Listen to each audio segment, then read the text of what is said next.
Welcome to Storiq, where every story finds its voice. Immerse yourself in unforgettable audio story, from chilling horror and gripping mysteries to heartwarming romance and timeless classics. Put on your headphones, press play, and let the story begin. What if a single page in an old diary could sign your death warrant? Hidden inside an abandoned governor's lodge in the misty hills of Shimla lies a forgotten diary with one terrifying warning. Whoever reads the final page will be murdered within 24 hours. They laughed at the warning until the first body was found. One by one, the team begins to die, trapped inside the isolated lodge with no way out. Is it a ghost from the British Raj? Or someone hiding in the shadows, protecting a deadly secret buried beneath the mansion? This is The Governor's Diary, a mystery thriller by Nikhil Singh. Stay until the very end, because the truth is far more terrifying than the legend. The rain began just as the last tourist bus left Shimla. Dark clouds rolled over the cedar-covered hills as the abandoned governor's summer lodge disappeared into the mist. Built in 1888 during the British Raj, the lodge had been deserted for decades after a series of mysterious deaths. Locals called it cursed, but the Archaeological Survey of India believed otherwise. Professor Arvind Mehta, journalist Aditi Kapoor, architect Rohan Verma, archivist Dr. Naina Iyer, filmmaker Karan Malhotra, and caretaker Devinder Negi arrived to document and restore the historic property. Inside, every clock had stopped at 11:17. That's strange, Rohan muttered. They all stopped on the same night, Devinder replied quietly.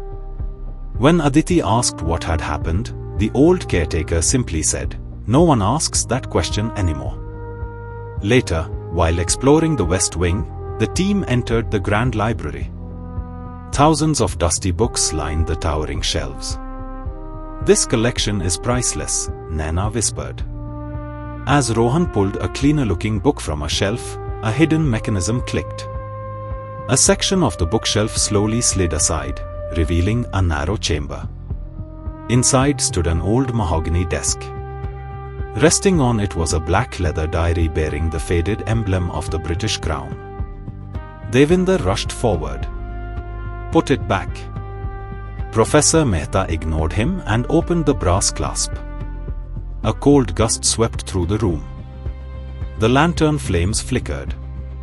He began reading aloud. "If this diary has found you, then history has chosen you." Everyone listened in silence. There is only one rule. Never read the final page. Whoever does will be murdered within 24 hours. No exception. No escape. Rohan laughed. Someone had a dramatic imagination. But Devinder didn't smile. "My grandfather saw 3 people die after ignoring that warning." No one believed him. That evening, a landslide blocked the only road to Shimla. Phone signals disappeared, and the electricity failed, leaving the lodge isolated. At dinner, Karan joked, "Tomorrow I'll read the last page." Devinder slammed his hand on the table. "Don't." Near midnight, unable to sleep, Karan returned to the library with his camera. "This will make great footage," he whispered. He opened the diary and turned the pages until he reached the last one. There was only a single sentence. "Don't turn around." A floorboard creaked behind him. He froze. Slowly, he looked back. No one. His flashlight flickered. Then went out. A cold breath brushed against his neck. Terrified, Karan ran from the library. The next morning, Aditi found his room empty. His camera still lay on the floor, recording. On the screen was only one thing. A trail of muddy footprints leading toward the West Wing.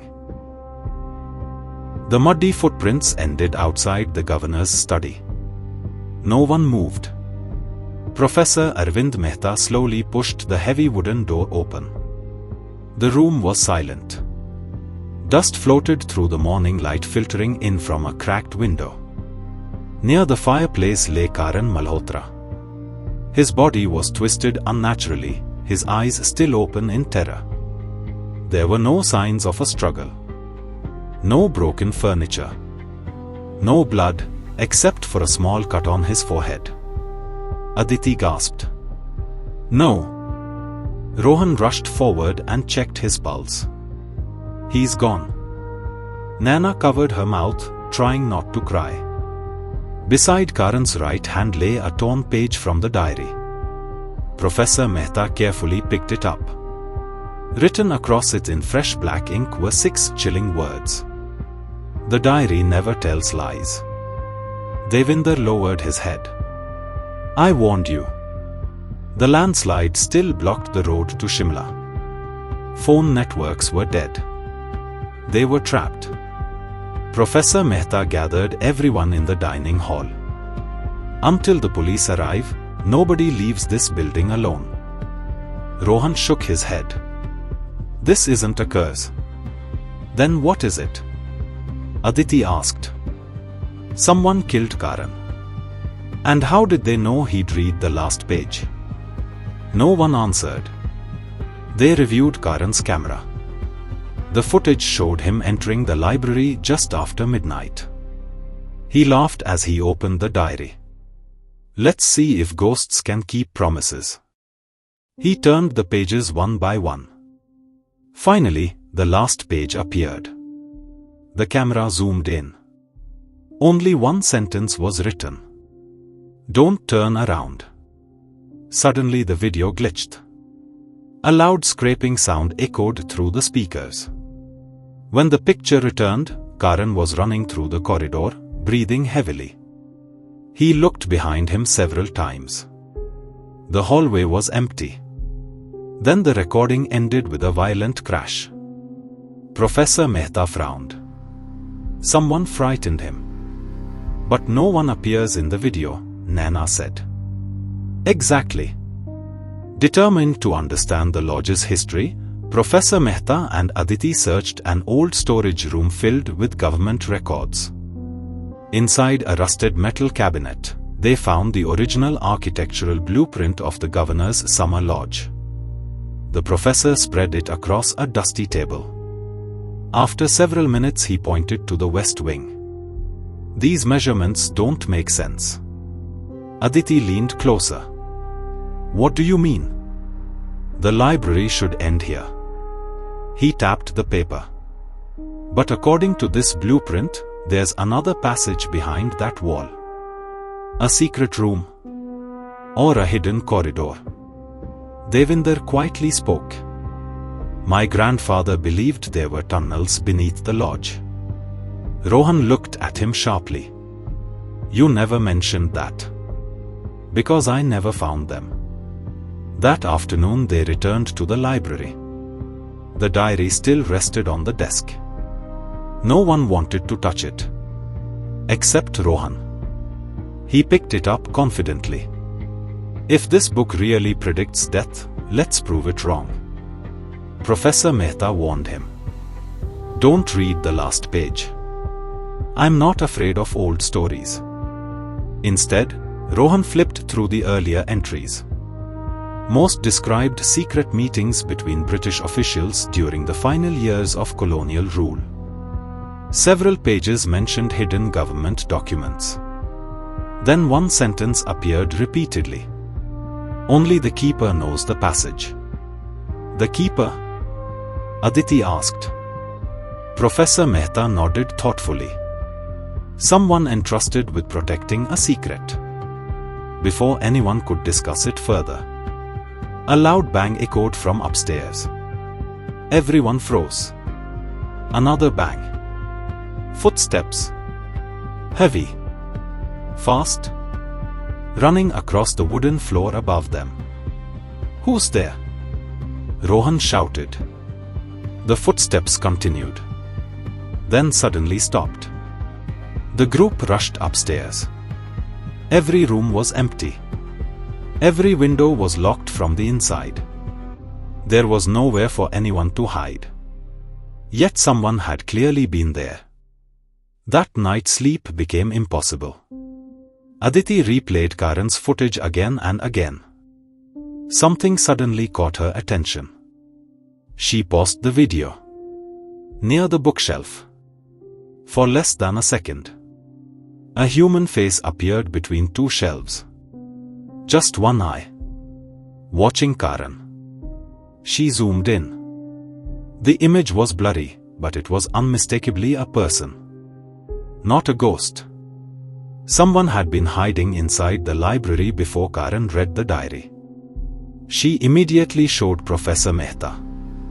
He stared at the screen. So, Karan wasn't alone. The next morning, the sound of a police jeep echoed outside. The road had finally been cleared.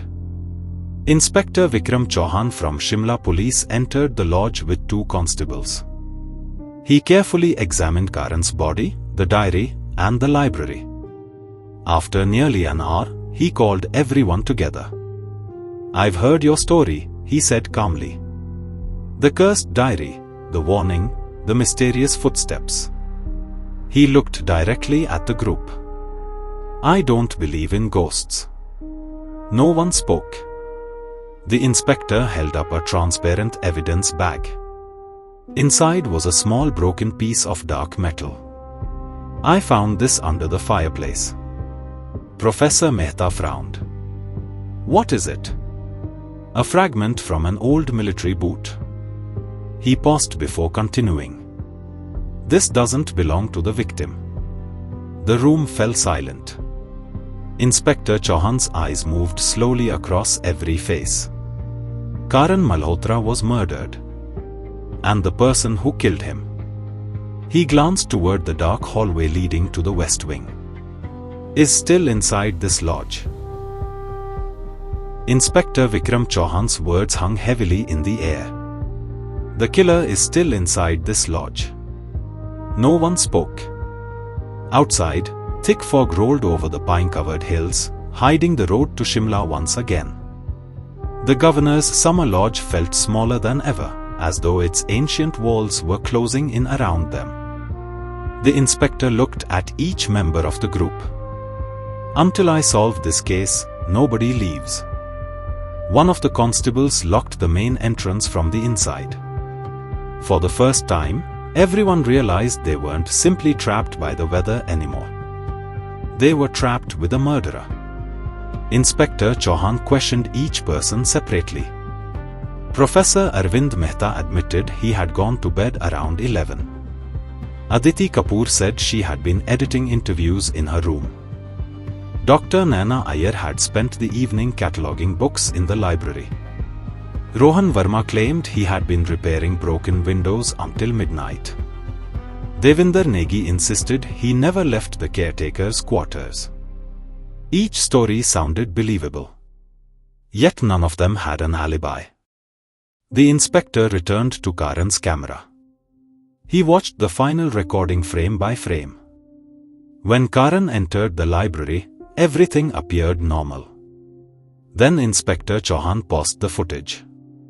Near the hidden chamber, something reflected the lantern light. He zoomed in. It wasn't an eye.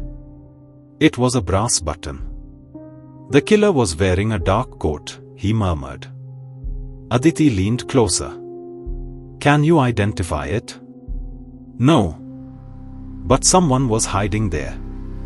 Professor Mehta looked toward the concealed chamber. Then the killer already knew about the secret room. The inspector ordered a complete search of the library. Every bookshelf was emptied. Every cabinet opened. Nothing. Finally, Devinder walked toward the old fireplace. "My grandfather always said." He hesitated. The lodge never revealed its secrets twice. "What does that mean?" asked Aditi. Instead of answering, Devinder picked up an iron poker and struck the stone wall beside the fireplace. Most of the wall produced a solid sound. One section echoed. Inspector Chauhan stepped forward. Hollow. Together they pulled away a loose stone. Behind it was an old iron lever. Rohan grabbed it. Stand back. With a loud grinding noise, part of the fireplace slowly moved aside. A narrow stone staircase appeared beneath it. Cold air rushed upward. The passage smelled of damp earth and rust. No one had entered it for decades. Flashlights in hand, the group descended. The staircase twisted deep beneath the lodge. The walls were lined with old bricks bearing British military markings. Professor Mehta ran his fingers across one. These tunnels weren't built for servants. Then who used them? Nana asked. The governors. The passage eventually split into two directions. One tunnel sloped downward. The other led toward the western wing. Inspector Chauhan examined the dusty floor. There. Fresh footprints. Someone had walked through the tunnel recently. They followed the tracks. After nearly 50 meters, the tunnel opened into a hidden chamber. Wooden crates were stacked against the walls. Old furniture lay covered in sheets. In one corner stood a large steel trunk. Its lock had been broken recently. Inside were dozens of official files stamped Government of India Confidential. Professor Mehta carefully opened one.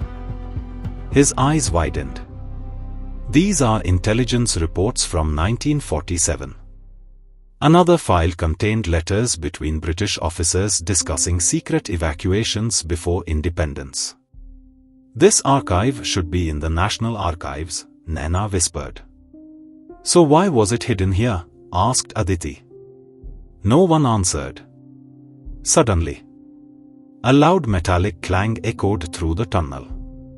Everyone spun around. The sound had come from behind them. Who's there? Shouted Inspector Chauhan. No reply. Only silence. Then came running footsteps. Fast. Someone was escaping through the darkness. The inspector and Constable Sharma gave chase. The tunnel twisted sharply. Their flashlights caught a figure dressed in a long black coat. The stranger disappeared around a corner. Stop. No response. Moments later they reached the bend. The passage was empty. There was nowhere to hide. Only another staircase leading upward. They climbed it. At the top was a locked wooden hatch. Inspector Chauhan forced it open.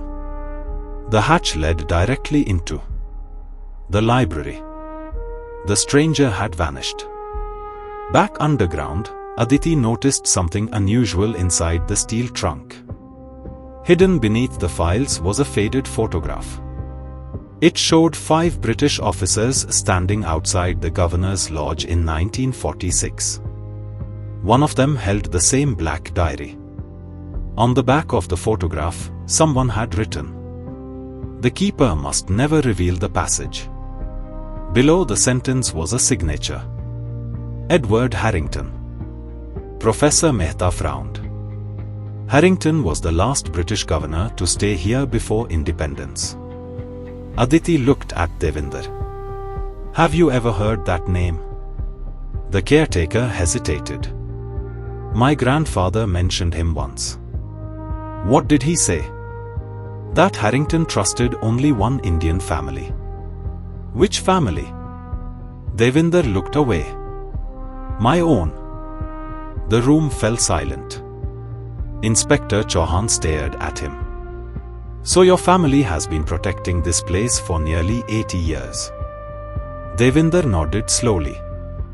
We were told never to let anyone find the tunnels. Why? I was never told. Before anyone could ask another question, a gunshot exploded through the tunnel. The sound echoed violently. Everyone ducked. A bullet struck the wall inches from Inspector Chauhan's head. "Down!" he shouted. The lights flickered as another shot rang out from the darkness. The killer had been waiting for them. And now, he was trying to make sure none of them ever left the tunnels alive. The gunshot echoed through the underground tunnel.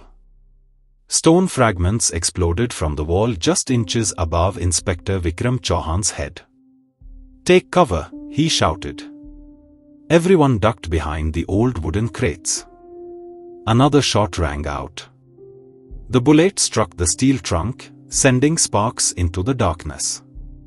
Whoever the shooter was, they knew the tunnels far better than anyone else. The tunnel fell silent.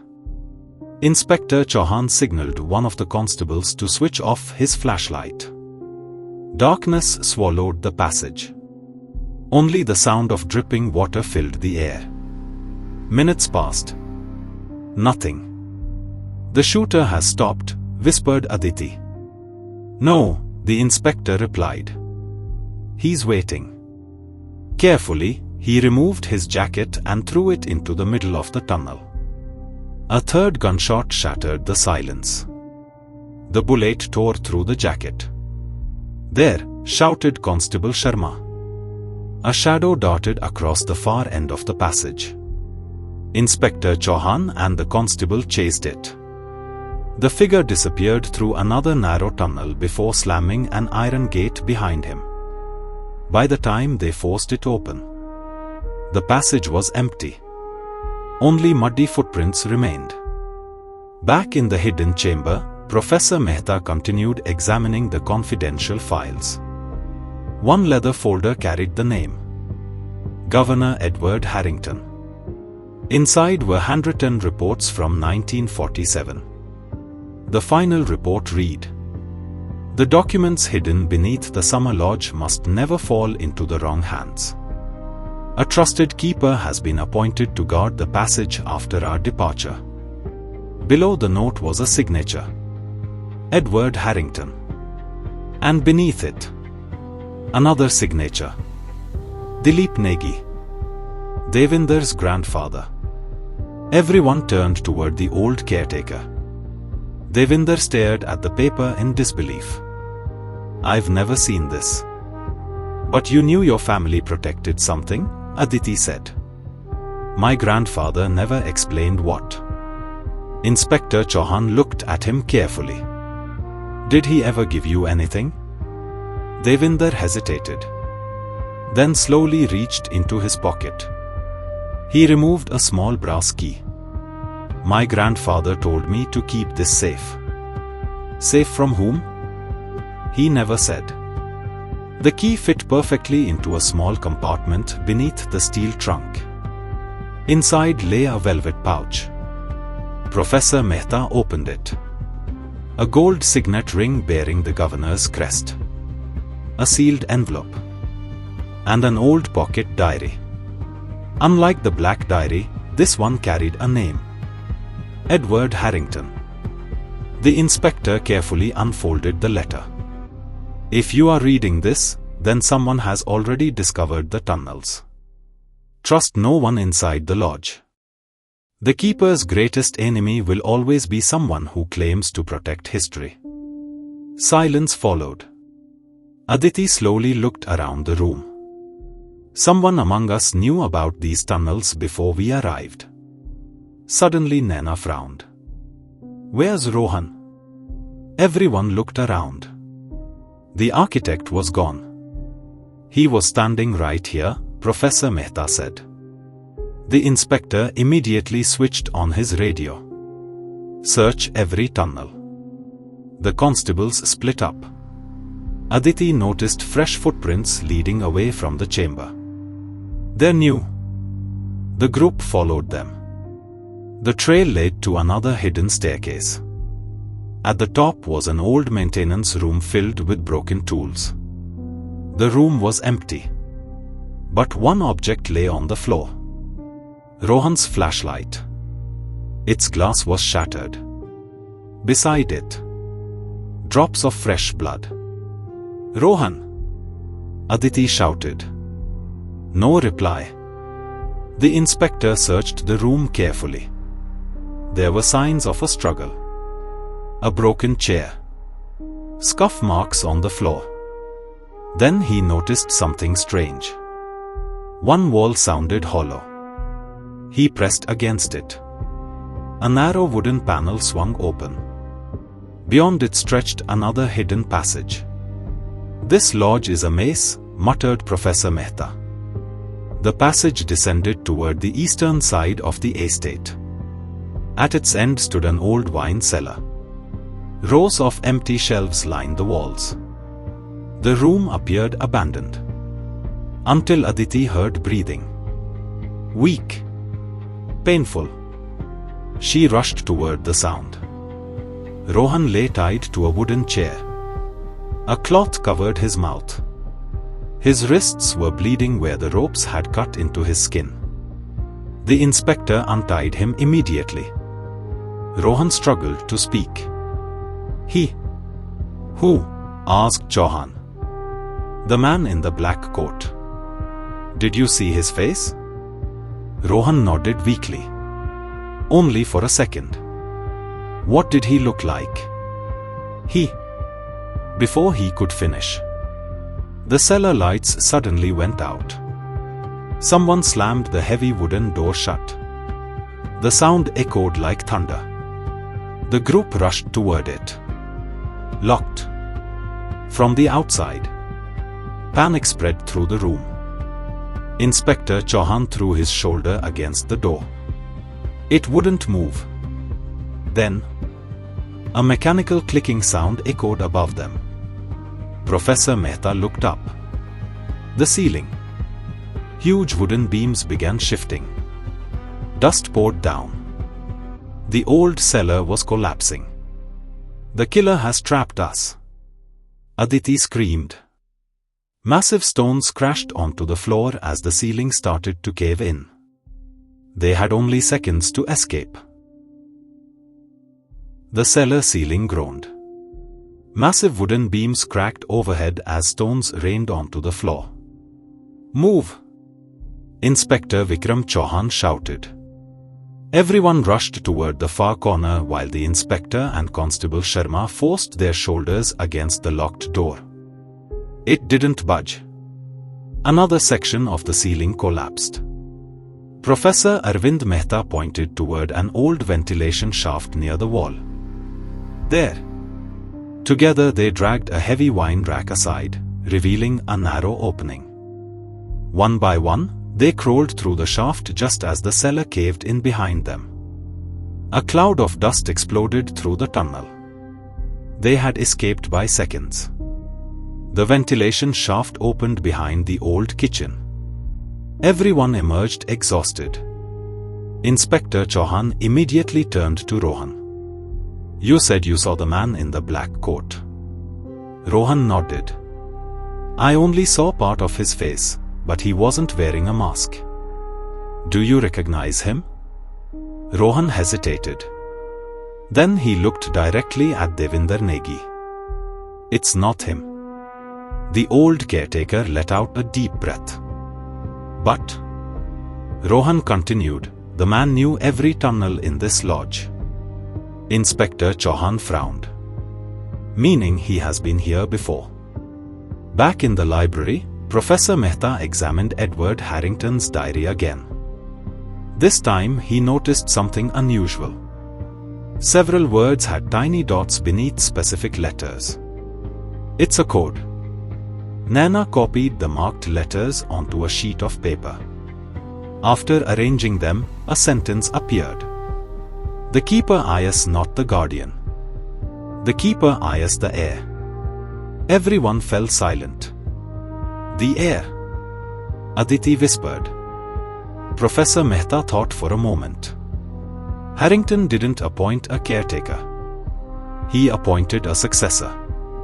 Someone whose descendants would protect the tunnels, and the secret hidden inside them. Inspector Chauhan suddenly looked at the family records they had recovered from the trunk. There are two names. Dilip Negi and his younger brother. He stopped reading. Mohan Negi. Devinder looked shocked. My grandfather had a brother? You didn't know? He left the village before I was born. The inspector nodded slowly. Then the keeper's family split into two branches. Just then, a loud voice echoed through the library. Stop looking. Everyone spun around. Standing on the balcony above them was a man dressed in a long black coat. He held an old revolver. His face was weathered. His hair was silver. But his eyes were steady. My name, he said calmly, is Raghav Negi. Devinder stared at him in disbelief. Raghav? The stranger smiled faintly. My father was Mohan Negi. My cousin. You finally remember. Inspector Chauhan raised his pistol. Drop the weapon. Raghav ignored him. For 70 years my family protected these tunnels. He looked toward the black diary. People came looking for treasure.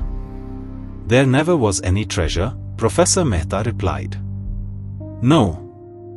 There were only government records. Raghav nodded.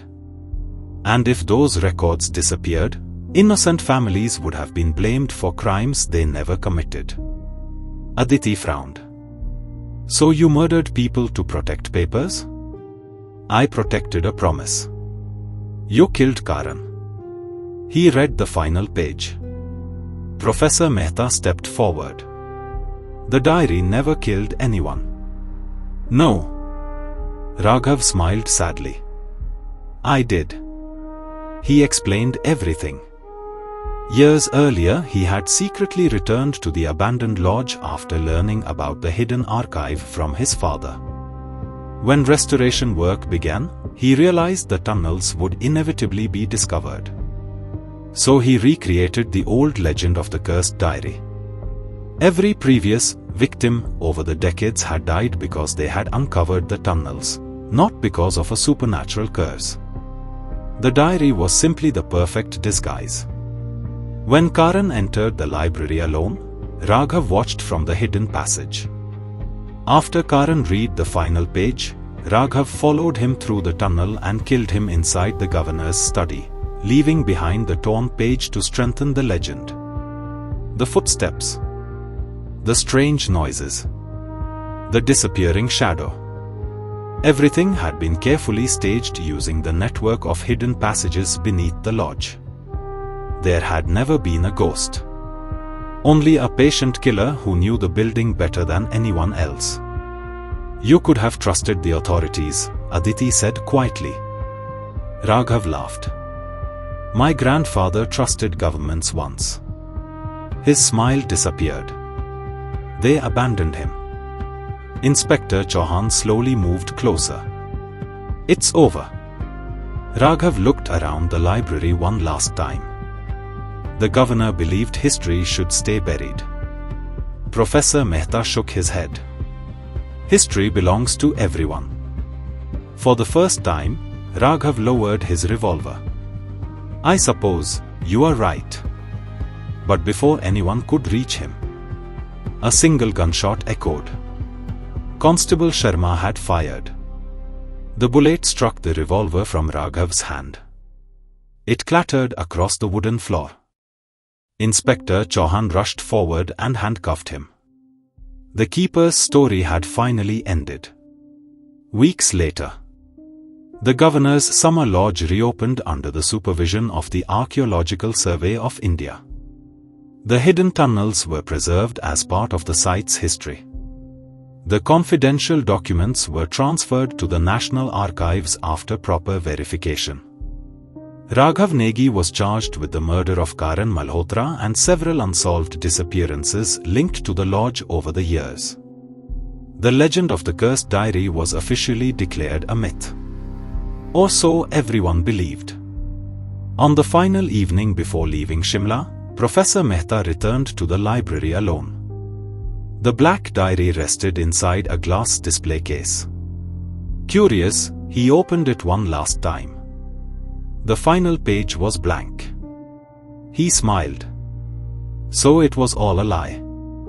As he closed the diary, a loose sheet of paper slipped onto the floor. It hadn't been there before. Written in fresh black ink were 6 simple words. Every story needs someone to believe it. Professor Mehta looked around the silent library. There was no one there.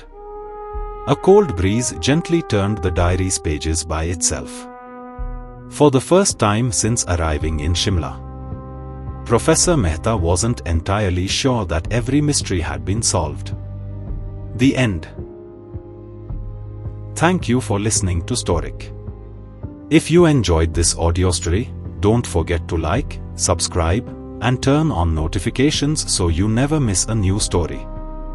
Share this journey with fellow book lovers, and until next time, keep listening, keep imagining. Goodbye.